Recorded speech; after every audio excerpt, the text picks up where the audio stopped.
ọpẹ́ mọ̀ mú wá.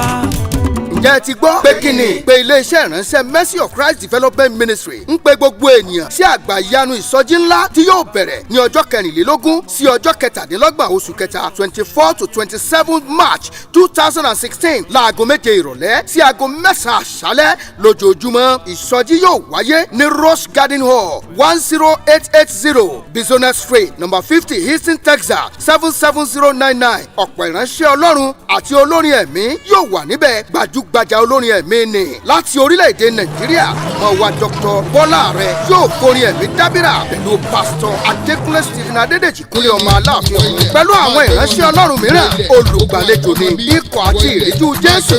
Ọmọ arúgbó ọjọ́ Evangelist John Kẹ́hìndé Oyèwọlé yóò wà níkàlẹ̀ láti rọ̀jò àdúrà sórí àwọn ènìyàn gbogbo. Èmi ni tí ń jẹ́ èmi ni I am that I am ní àkórí ìsọjí yìí o. Ọlọ́run tí ń jẹ́ èmi ni fẹ́ fi àṣẹ sọ̀rọ̀ wá fún ìgbàlà, ìwòsàn, ìdáǹdè kúrò lọ́wọ́ agbára òkùnkùn àti sí Sátánì. Tí ẹ bá ń fẹ́ ẹ̀kúnrẹ́rẹ́ àlàyé ẹ kàn sí ilé-iṣẹ́ ìránṣẹ́ Mercy of Christ Development Ministry tó wà ní nọ́mbà 9730 South West Freeway, Eastern Texas 77074 tàbí kẹ́ ẹ pè wọ́n lórí aago 832-542-3285 tàbí 346-571-6195. Èmi ni tí jẹ́ èmi ni I am that I am. Arúgbó ọjọ́ Ọlọ́run John Kẹ́hìndé Oyèwọlé fẹ́ fi àmì hàn. Àṣẹ ìpè fẹ́ fọ̀hún má gbẹ̀yìn. Jésù olùgbàlà ń retí rẹ o.